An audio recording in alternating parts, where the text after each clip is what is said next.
Buongiorno, bentrovati per la nostra rassegna stampa, le prime pagine dei quotidiani nazionali che oggi parlano di molti argomenti, individuano molti titoli.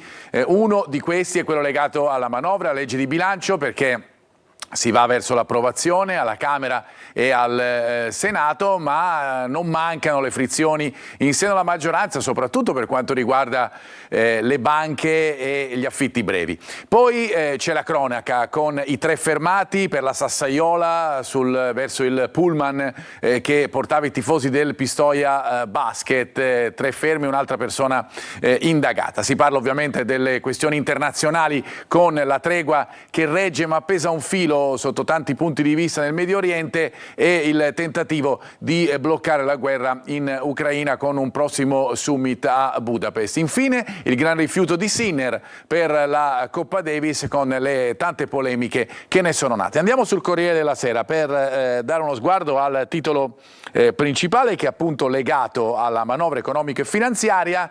È il momento in cui si parla di questi temi a livello nazionale e c'è uno scontro tra alleati, pensionati in difficoltà, aiuto solo agli over 70, con il governo e il post di Trump, trattiamo sulla pasta, Forza Italia contro l'aumento della tassa sugli affitti brevi, critico anche Salvini. Poi ci sono le foto legate a Gaza con i palestinesi che raccolgono i volantini lanciati da Israele che li avvisa di stare lontani dalla linea gialla a Khan Yunis nella striscia. Dunque una tregua che regge, ma ci sono dei bombardamenti comunque. Parla Abu Mazen, ci stiamo preparando con l'ANP al posto di Hamas. La cronaca qua di spalla con l'autista ucciso, 3 fermati, si indaga anche su ultra di estrema destra e poi c'è lo spazio riservato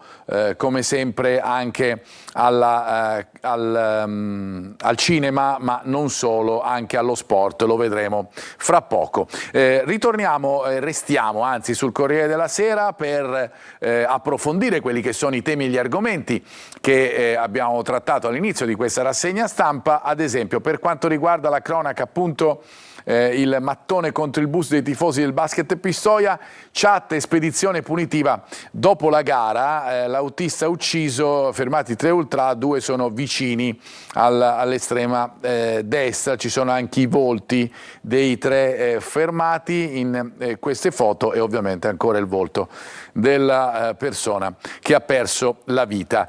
La situazione invece in Medio Oriente e in Ucraina. Ci sono sempre gli Stati Uniti di mezzo in un modo o nell'altro, perché gli Stati Uniti hanno inviato tramite Trump degli emissari in Israele e vogliono valutare che cosa sta succedendo, perché Hamas restituisce gli ostaggi che sono morti, ma lo fa a singhiozzo, è una tregua che deve reggere. Allora Trump manda Vance in Israele, cresce il pressing su Netanyahu. Ieri ci sono stati appunto questi 2 emissari, si chiamano Kushner e Witkoff. Oggi il vicepresidente, appunto Vance, più critico nei confronti di Israele. L'obiettivo comune di tutti è salvare la tregua.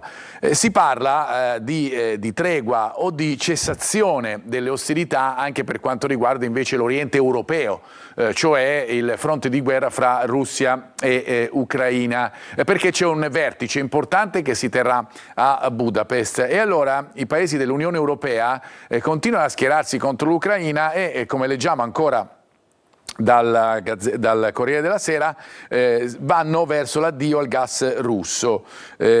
Zelensky che dice a Budapest se invitato, il no di Slovacchia e Ungheria, ma i ministri approvano, ora il negoziato con il Parlamento. Si parla di uno stop totale tra 2 anni. Ieri i ministri dell'energia dei 27 dell'Unione Europea hanno approvato lo stop totale all'import di gas russi all'1 gennaio del 2028. Insomma, si prova anche in questo modo a limitare quello che è l'ingerenza della Russia nell'economia comunque dell'Unione Europea e per certi versi anche dell'economia mondiale, tentando di fermare appunto l'influenza russa per quanto riguarda la guerra. Ritorniamo alle prime pagine. Vi dicevo, tanti quotidiani che aprono con la manovra finanziaria. Il tema è sempre quello dello scontro in seno alla destra e dunque alla maggioranza, per cui la Repubblica va su questo titolo che vediamo: scontro sugli affitti brevi, aumenta la tassa degli Airbnb, sulla manovra, proteste comunque in maggioranza, si riapre il dossier banche. Intanto Mattarella lancia un allarme sull'Europa, c'è chi vuole delegittimarla, invoca una reazione. Mattarella che ha parlato anche della manovra economico-finanziaria. Ci sono altri quotidiani appunto che rilanciano sul tema, come ad esempio il Sole 24 Ore, perché si va un po' più nel dettaglio di quello che potrebbe essere nella manovra finanziaria: il fisco dall'IRPEF alla casa, ecco le novità, maxi interessi sulla rottamazione, e la legge di bilancio appunto, taglio per 12,5 milioni di contribuenti, sconti fino a 37 euro al mese. La rateizzazione delle cartelle in 9 anni può arrivare al 35% di tasso. C'è poi un tema che comunque ha un peso significativo nell'economia europea e in generale italiana: il conto dei dazi a rischio, 16,5 miliardi di export negli Stati Uniti, investimenti in ripresa ma nel terzo trimestre industria ancora in difficoltà. È un tema, è proprio questo dei dazi. C'è poi chi rivolge il proprio interesse, per cui abbiamo visto da una parte gli scontri in seno alla maggioranza, le frizioni se così possiamo chiamarle, dall'altra i temi legati alle tasse e alle possibilità di risparmio, ma poi i temi legati fondamentalmente alle famiglie. Le tasche delle famiglie, ci prova a venire a mettere un titolo e il focus su questo aspetto, per cui pacchetto famiglia, questo è il titolo in particolare della bozza della manovra, con la ministra Roccella un impegno da 1,6 miliardi di euro. Tutte le misure dai coefficienti figli e prima casa, nell'ISEE, al bonus mamme, ai congedi. La maggioranza si divide sull'aliquota per gli affitti brevi, 1 milione per i caregiver, ma ovviamente c'è questa situazione legata al pacchetto famiglie che diventa fondamentale per quanto riguarda Avvenire. Abbiamo detto poi che alcuni quotidiani aprono invece con la cronaca e con l'assalto al pullman dei tifosi del Pistoia Basket dopo la partita con il Rieti, che sarà fra parentesi costretto, stiamo parlando di Serie A2 di basket, sarà costretto a giocare senza pubblico, senza tifosi, a porte chiuse fino alla cessazione dell'inchiesta, delle indagini. E allora i titoli sotto questo punto di vista li troviamo ad esempio sul Messaggero. Il titolo è: assalto al pullman, 3 arresti, in cella gli ultra del Rieti Basket che hanno ucciso con una pietra il secondo autista del bus del Pistoia. Indagato un quarto tifoso per favoreggiamento, sono legati ad ambienti di estrema destra e recuperata la chat del gruppo che può servire a spiegare tutto quello che è successo prima della Sassaiola che ha portato alla morte di una persona, di un 65enne vicino alla pensione. Leggete qui sul Resto del Carlino, Il Giorno e la Nazione, l'assalto al bus dei tifosi del Pistoia, e il titolo è: vergogna, i figli dell'autista 65enne, siamo distrutti dal dolore. Meloni parla di gesto vigliacco, si indaga su ultra di destra del Rieti, 3 fermati per omicidio volontario. Dunque questo per ciò che concerne questo episodio molto importante, molto significativo di cronaca. Ma vi dicevo, alcuni quotidiani vanno invece a concentrare il proprio sguardo, ad esempio soprattutto per quanto riguarda l'apertura, su ciò che succede sul fronte di guerra o di tregua, come nel caso del Manifesto. Guardate il titolo: la guerra dopo, è il titolo del manifesto con 100 palestinesi uccisi in 10 giorni e 153 tonnellate di bombe sganciate domenica. A Gaza la tregua è un miraggio, Israele applica il modello Libano e impedisce il ritorno dei palestinesi anche con nuovi muri di cemento per prendersi definitivamente il 53% della striscia. Ecco perché da parte degli Stati Uniti arrivano degli emissari, come nella giornata di ieri, e addirittura il vicepresidente. Si tenta di capire come tentare di far andare avanti questa tregua che abbiamo visto tanto tregua non è, visto che continuano a piovere bombe. A proposito di questioni internazionali, fa discutere la posizione dell'Ungheria per il prossimo vertice di Budapest legato alle questioni russo-ucraine. E allora il riformista mette in prima pagina il volto di Orban e il titolo è questo: se questo è un mediatore. Se Orban ospiterà il summit per l'Ucraina dovrà uscire dalla zona d'ombra, è fondamentale in questo senso per il riformista.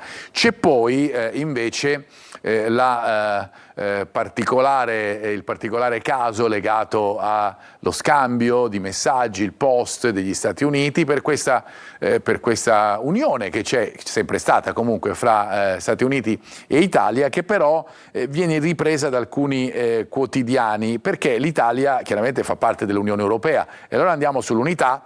Un video del tycoon imbarazza la Premier, Trump smaschera Meloni, sta trattando sotto banco con me alle spalle dell'Europa. È un tema chiaramente che fa effetto, fa scalpore, perché l'Italia chiaramente fa parte dell'Unione Europea. Magari non sarà proprio così letteralmente, ma è chiaro che Italia e Stati Uniti dialogano, bisogna vedere se lo fanno con il benestare dell'Unione Europea oppure no.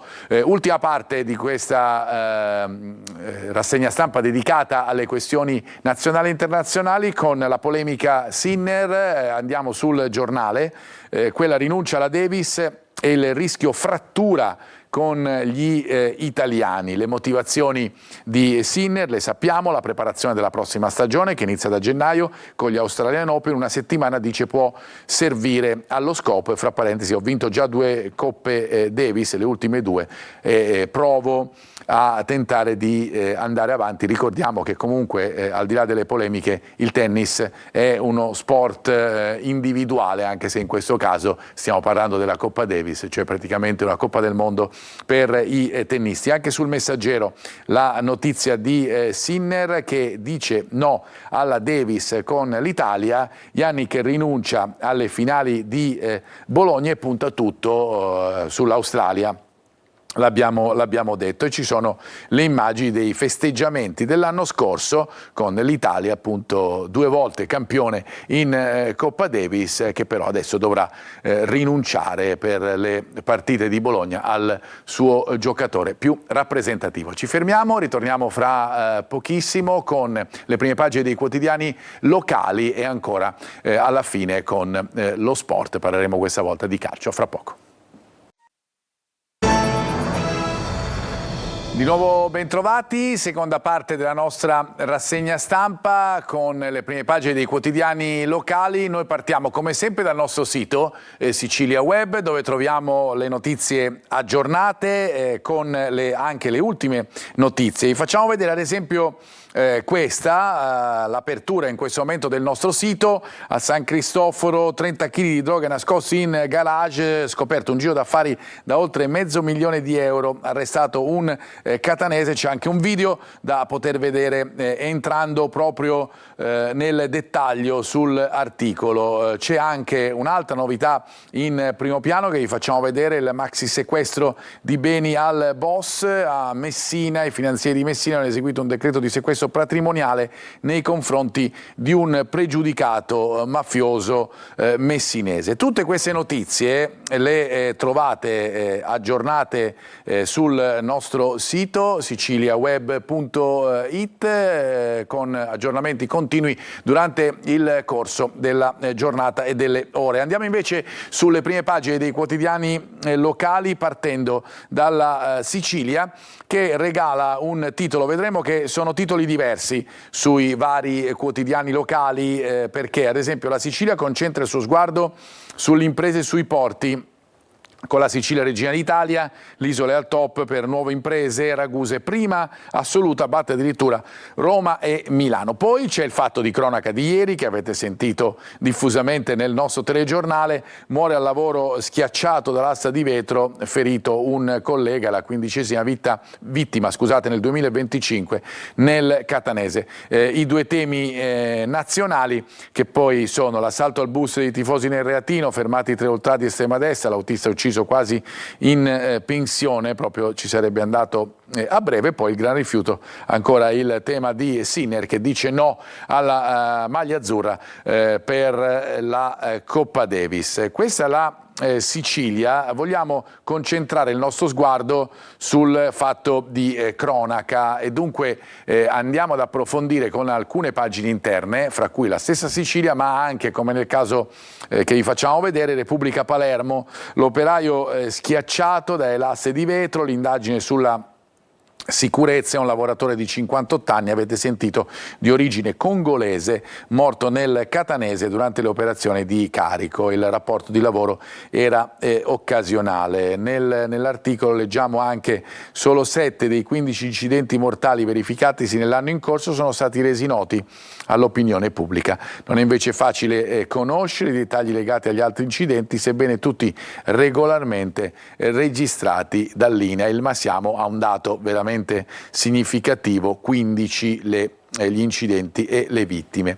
Sulla Sicilia troviamo questo titolo: tragedia sul lavoro, perde la vita schiacciato da una lastra di vetro. Chi era? L'operaio originario del Congo, era impiegato in una ditta di San Giovanni La Punta, e questo lo trovate sul quotidiano La Sicilia nelle pagine regionali. Ma ci sono altri temi che abbiamo affrontato anche nel nostro telegiornale, come l'estremo ultimo saluto a Marianna, la donna morta dopo le intemperie che si sono abbattute sull'Agrigentino qualche settimana fa. Ieri ci sono stati i funerali e adesso arrivano anche le parole, sono arrivate anche le parole da parte dell'arcivescovo. Un arcivescovo commosso, tutti noi come Marianna avremmo cercato riparo. I funerali, anche l'arcivescovo si commuove ricordando la donna all'interno del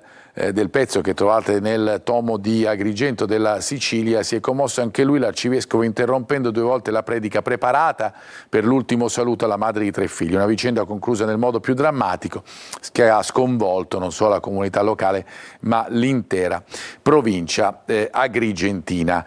Altro tema è invece quello dei controlli che arrivano spesso e volentieri nei locali che ospitano le persone, ovviamente per mangiare. Non sempre le condizioni igienico-sanitarie sono nella migliore situazione possibile, quella che si richiede per avere delle persone appunto all'interno del proprio esercizio, e così arrivano delle sanzioni. Le leggiamo anche queste dalla Sicilia, con il cibo non tracciato, il lavoro nero in 2 wine bar e in un ristorante.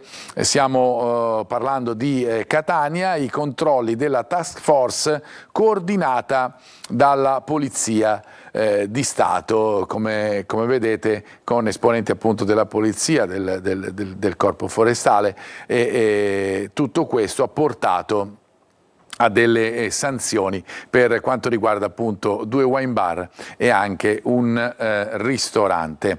Andiamo adesso su altre prime pagine, perché ci eravamo fermati alla Sicilia e vi ho detto che ci sono dei titoli diversi sui vari quotidiani regionali. La Sicilia si era concentrata sulla situazione legata ai porti e alle infrastrutture, la Gazzetta del Sud invece concentra il suo sguardo sull'ambiente e dunque classifica quella che è la situazione di Messina va giù, perse 17 posizioni nel rapporto ecosistema urbano 2025, la città precipita all'85° posto, bene solo la qualità dell'aria e il trasporto pubblico, in Sicilia la migliore è Ragusa, le peggiori sono Catania e Palermo.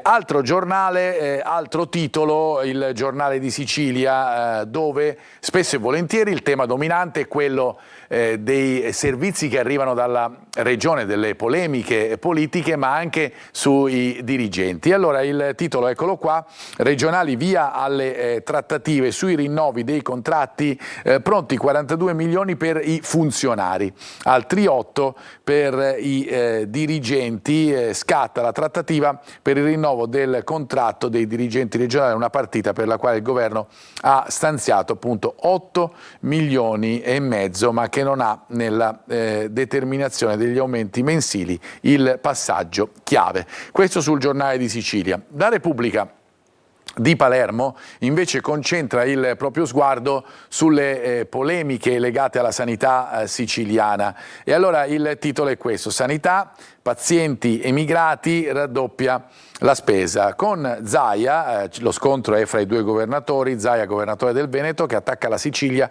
sugli ospedali, con Schifani che invece tace, ed è ovviamente un tema significativo questo. L'altro titolo che troviamo è l'incidente nella vetreria, ne abbiamo parlato, con la morte dell'operaio precario, e poi le ore susseguenti all'uccisione di Paolo Taormina, con Gaetano Maranzano che dopo aver ucciso Paolo ha preso una birra. Questo emerge dalle indagini che sono state fatte. Torniamo alla sanità, appunto per capire meglio quello che è il terremoto che emerge dallo scontro anche fra governatori, dalla polemica sollevata dal governatore del Veneto. Sanità, terremoto politico, Zaia attacca, Schifani tace, la Lega parla di un tema reale, si accendono i toni sullo scontro a distanza tra i due governatori, con San Martino che usa queste parole: questione complessa che riguarda tutte le giunte, ma la situazione in Sicilia è quella, la troviamo e la leggiamo ancora nelle pagine interne di Repubblica. Stiamo parlando dei viaggi della speranza senza fine. In un anno budget raddoppiato, l'Isola ha chiuso il 2024 con un saldo passivo di 247 milioni di euro. Un anno prima il disavanzo era di circa 139 milioni, dunque appunto un più di 100 milioni di differenza. 8 volte su 10, questo è un altro dato su cui riflettere, la mobilità, cioè il fatto di trasferirsi in altre parti d'Italia per farsi curare, è frutto di una scelta obbligata più che di libera preferenza, e questo è un altro tema su cui si discute spesso e volentieri in Sicilia e che va chiaramente trattato a livello politico per trovare delle soluzioni. Vi dicevo poi della notte folle, ritorniamo ancora su Repubblica, del killer. Questo è il titolo che troviamo: una birra al borgo dopo aver ucciso Paolo. Le immagini al vaglio degli inquirenti svelano una drammatica realtà. Durante la fuga Gaetano Maranzano si è fermato a bere in un chiosco. L'omicida, reo confesso, è ripreso dalle telecamere qualche minuto dopo le 3. Chi indaga cerca proprio nei video anche conferme sui complici, anche perché, lo leggiamo sulla Sicilia, ci sono state tante bugie, tanti segreti e omissioni sui complici, sono tutte le contraddizioni di Maranzano su cui si discute anche nelle pagine interne del tomo di Palermo della Sicilia. Cambiamo decisamente argomento, andiamo a parlare di sport. L'abbiamo fatto nella parte finale delle notizie legate alle questioni nazionali, perché c'è il tema di Sinner che ritorna puntualmente anche sulla Gazzetta dello Sport, ma prima di questo io volevo portare invece sulle pagine dei quotidiani locali sulla Sicilia con il boato da brividi, è quello che ricorda Ciccerelli della gran gol che ha fatto e della grande esultanza per la rete del trequartista dopo l'1-0, il gol dell'1-0 provvisorio contro la Salernitana, poi la partita è finita 2-0, lo porterò sempre nel cuore, il gol su punizione, calcio spesso d'esterno, c'è grande coesione con la società e i compagni, ora pensiamo alla gara col Benevento di fronte a probabilmente un altro pubblico entusiasta in casa Catania contro la Salernitana, erano quasi 19.000 i tifosi del Catania allo stadio, ricordiamo che stiamo parlando comunque del campionato di Serie C, praticamente sold out al Massimino. Di effetto opposto, di fronte però a comunque una gran presenza di pubblico, è la situazione in casa Palermo, non tanto per il pubblico che è sempre presente, 5 gare, 2 vittorie, nonostante 200.000 tifosi in tutte le varie partite. Col Modena nell'ultimo quarto d'ora ci siamo abbassati troppo, dice Inzaghi, l'effetto Barbera, questo è il titolo, non c'è. In casa 2 pareggi di fila, Inzaghi cerca soluzioni per trascinare il Palermo, lo ricordiamo. L'obiettivo è quello di entrare fra le prime 2 per andare direttamente in Serie A e riportare il Palermo in Serie A come il Calais e come il Catania. Vuole invece tornare in Serie B. Chiudiamo con la Gazzetta dello Sport per ritornare per un attimo su Sinner e sulla invito da parte del maggiore quotidiano sportivo italiano a ripensarci. Sinner, ripensaci, il no all'Italia in Davis che fa discutere, una rinuncia sofferta, dice Sinner, l'ho vinta 2 volte, mi serve più riposo. Bertolucci, il capitano, ci sta occasione per Musetti. Andiamo poi sulle appuntamenti calcistici della serata, vanno in scena l'Inter e il Napoli, l'Inter è l'ora di Pio, dunque Pio Esposito titolare contro l'Union Saint-Gilloise, mentre il Napoli che gioca contro il PSV cerca il gol perché nelle ultime 3 trasferte sono arrivati solo KO. Ci fermiamo per la nostra rassegna stampa, grazie per averci seguito, a tutti voi un buon proseguimento di giornata.